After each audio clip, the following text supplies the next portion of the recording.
샬롬, 2022년 6월 30일 목요일입니다. 기도하겠습니다. 주님, 오늘도 말씀으로 이 하루를 열게 하심을 감사드립니다. 사랑하는 주님, 또 한 달이 끝나갑니다. 한 달 동안 주님께서 저희에게 주신 모든 것을 감사하게 하소서. 그것이 우리 마음에 드는 것이었든지 마음에 들지 않은 것이었든지 오직 주님이 주신 것으로 믿고 감사하게 하옵소서. 그리고 우리가 걸어가는 이 길에서 늘 우리의 친구가 되어주시고 주님의 사랑에 가까이 갈 수 있도록 이끌어 주옵소서. 예수님의 이름으로 기도드립니다. 아멘. 오늘의 말씀은 레위기 25장입니다. 여호와께서 시내산에서 모세에게 말씀하여 이르시되 이스라엘 자손에게 말하여 이르라. 너희는 내가 너희에게 주는 땅에 들어간 후에 그 땅으로 여호와 앞에 안식하게 하라. 너는 6년 동안 그 밭에 파종하며 6년 동안 그 포도원을 가꾸어 그 소출을 거둘 것이나 7째 해에는 그 땅이 쉬어 안식하게 할지니 여호와께 대한 안식이라. 너는 그 밭에 파종하거나 포도원을 가꾸지 말며 내가 거둔 후에 자라난 것을 거두지 말고 가꾸지 아니한 포도나무가 맺은 열매를 거두지 말라. 이는 땅의 안식년 이민이라. 안식년의 소출은 너희가 먹을 것이니 너와 내 남종과 내 여종과 내 품꾼과 너와 함께 거류하는 자들과 내 가축과 내 땅에 있는 들짐승들이 다 그 소출로 먹을 것을 삼을지니라. 너는 7안식년을 계수할지니 이는 7년이 7번인즉 안식년 7번 동안 곧 49년이라. 일곱째 달 열흘날은 속죄일이니 너는 뿔라팔 소리를 내되 전국에서 뿔라팔을 크게 불지며 너는 50년째 해를 거룩하게 하여 그 땅에 있는 모든 주민을 위하여 자유를 공포하라. 이 해는 너희에게 희년이니 너희는 각각 자기의 소유지로 돌아가며 각각 자기의 가족에게로 돌아갈지며 그 50년째 해는 너희의 희년이니 너희는 파종하지 말며 스스로 난 것을 거두지 말며 가꾸지 아니한 포도를 거두지 말라. 이는 희년이니 너희에게 거룩함이니라. 너희는 밭의 소출을 먹으리라. 이 희년에는 너희가 각기 자기의 소유지로 돌아갈지라. 내 이웃에게 팔든지 내 이웃의 손에서 사거든 너희 각 사람은 그의 형제를 속이지 말라. 그 희년 후에 연수를 따라서 너는 이웃에게서 살 것이요 그도 소출을 얻을 연수를 따라서 내게 팔 것인즉 연수가 많으면 너는 그것의 값을 많이 매기고 연수가 적으면 너는 그것의 값을 적게 매길지니 곧 그가 소출의 다소를 따라서 내게 팔 것이라. 너희 각 사람은 자기 이웃을 속이지 말고 내 하나님을 경외하라. 나는 너희의 하나님 여호와이니라. 너희는 내 규례를 행하며 내 법도를 지켜 행하라. 그리하면 너희가 그 땅에 안전하게 거주할 것이라. 땅은 그것의 열매를 내리니 너희가 배불리 먹고 거기 안전하게 거주하리라. 만일 너희가 말하기를 우리가 만일 7째 해에 심지도 못하고 소출을 거두지도 못하면 우리가 무엇을 먹으리요 하겠으나 내가 명령하여 6째 해에 내 복을 너희에게 주어 그 소출이 3년 동안 쓰기에 족하게 하리라. 너희가 8째 해에는 파종하려니와 묵은 소출을 먹을 것이며 9째 해에 그 땅에 소출이 들어오기까지 너희는 묵은 것을 먹으리라. 토지를 영구히 팔지 말 것은 토지는 다 내 것임이니라. 너희는 거류민이요 동거하는 자로서 나와 함께 있느니라. 너희 기업의 온 땅에서 그 토지 무르기를 허락할지니 만일 내 형제가 가난하여 그의 기업 중에서 얼마를 팔았으면 그에게 가까운 기업 물을 자가 와서 그의 형제가 판 것을 물을 것이요 만일 그것을 물을 사람이 없고 자기가 부유하게 되어 물을 힘이 있으면 그 판 해를 계수하여 그 남은 값을 산 자에게 주고 자기의 소유지로 돌릴 것이니라. 그러나 자기가 물을 힘이 없으면 그 판 것이 희년에 이르기까지 산 자의 손에 있다가 희년에 이르러 돌아올지니 그것이 곧 그의 기업으로 돌아갈 것이니라. 성벽 있는 성내의 가옥을 팔았으면 판지 만 1년 안에는 물을 수 있나니 곧 그 기한 안에 물으려니와 1년 안에 물으지 못하면 그 성 안의 가옥은 산자의 소유로 확정되어 대대로 영구히 그에게 속하고 희년에라도 돌려보내지 아니할 것이니라. 그러나 성벽이 둘리지 아니한 촌락의 가옥은 나라의 전토와 같이 물러주기도 할 것이요 희년에 돌려보내기도 할 것이니라. 레위 족속의 성읍 곧 그들의 소유의 성읍의 가옥은 레위 사람이 언제든지 물을 수 있으나 만일 레위 사람이 물으지 아니하면 그의 소유 성읍의 판 가옥은 희년에 돌려보낼지니 이는 레위 사람의 성읍의 가옥은 이스라엘 자손 중에서 받은 그들의 기업이 됨이니라. 그러나 그들의 성읍 주위에 있는 들판은 그들의 영원한 소유지이니 팔지 못할지니라. 내 형제가 가난하게 되어 빈손으로 내 곁에 있거든 너는 그를 도와 거류민이나 동거인처럼 너와 함께 생활하게 하되 너는 그에게 이자를 받지 말고 내 하나님을 경외하여 내 형제로 너와 함께 생활하게 할 것인즉 너는 그에게 이자를 위하여 돈을 꾸어주지 말고 이익을 위하여 내 양식을 꾸어주지 말라. 나는 너희 하나님이 되며 또 가나안 땅을 너희에게 주려고 애굽 땅에서 너희를 인도하여 낸 너희의 하나님 여호와이니라. 너와 함께 있는 내 형제가 가난하게 되어 내게 몸이 팔리거든 너는 그를 종으로 부리지 말고 품꾼이나 동거인과 같이 함께 있게 하여 희년까지 너를 섬기게 하라. 그때에는 그와 그의 자녀가 함께 내게서 떠나 그의 가족과 그의 조상의 기업으로 돌아가게 하라. 그들은 내가 애굽 땅에서 인도하여 낸 내 종들이니 종으로 팔지 말 것이라. 너는 그를 엄하게 부리지 말고 내 하나님을 경외하라. 내 종은 남녀를 막론하고 내 사방 이방인 중에서 취할지니 남녀 종은 이런 자 중에서 사올 것이며 또 너희 중에 거류하는 동거인들의 자녀 중에서도 너희가 사올 수 있고 또 그들이 너희와 함께 있어서 너희 땅에서 가정을 이룬 자들 중에서도 그리할 수 있은즉 그들이 너희의 소유가 될지니라. 너희는 그들을 너희 후손에게 기업으로 주어 소유가 되게 할 것이라. 이방인 중에서는 너희가 영원한 종을 삼으려니와 너희 동족 이스라엘 자손은 너희가 피차 엄하게 부리지 말지니라. 만일 너와 함께 있는 거류민이나 동거인은 부유하게 되고 그와 함께 있는 내 형제는 가난하게 되므로 그가 너와 함께 있는 거류민이나 동거인 또는 거류민의 가족의 후손에게 팔리면 그가 팔린 후에 그에게는 속량받을 권리가 있나니 그의 형제 중 하나가 그를 속량하거나 또는 그의 삼촌이나 그의 삼촌의 아들이 그를 속량하거나 그의 가족 중 그의 살부치 중에서 그를 속량할 것이요 그가 부유하게 되면 스스로 속량하되 자기 몸이 팔린 해로부터 희년까지를 그 산자와 계산하여 그 연수를 따라서 그 몸의 값을 정할 때에 그 사람을 섬긴 날을 그 사람에게 고용된 날로 여길 것이라. 만일 남은 해가 많으면 그 연수대로 팔린 값에서 속량하는 값을 그 사람에게 도로 주고 만일 희년까지 남은 해가 적으면 그 사람과 계산하여 그 연수대로 속량하는 그 값을 그에게 도로 줄지며 주인은 그를 매년의 삭군과 같이 여기고 내 목전에서 엄하게 부리지 말지니라. 그가 이같이 속량되지 못하면 희년에 이르러는 그와 그의 자녀가 자유하리니 이스라엘 자손은 나의 종들이 됨이라. 그들은 내가 애굽 땅에서 인도하여 낸 내 종이요 나는 너희의 하나님 여호와이니라.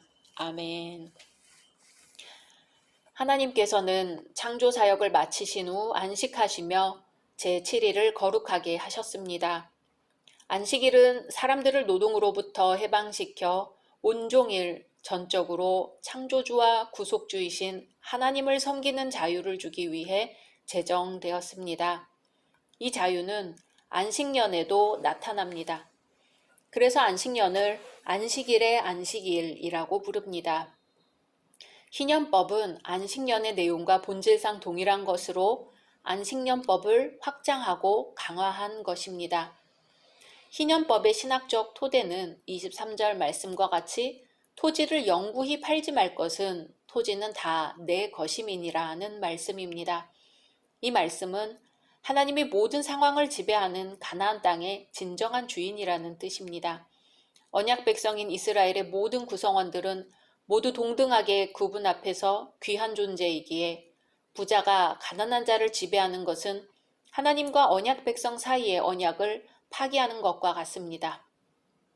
선민이 하나님의 종이기에 그들이 다른 사람의 종이 된다는 것은 그들에 대한 하나님 고유의 권리가 침해받는 것이 됩니다.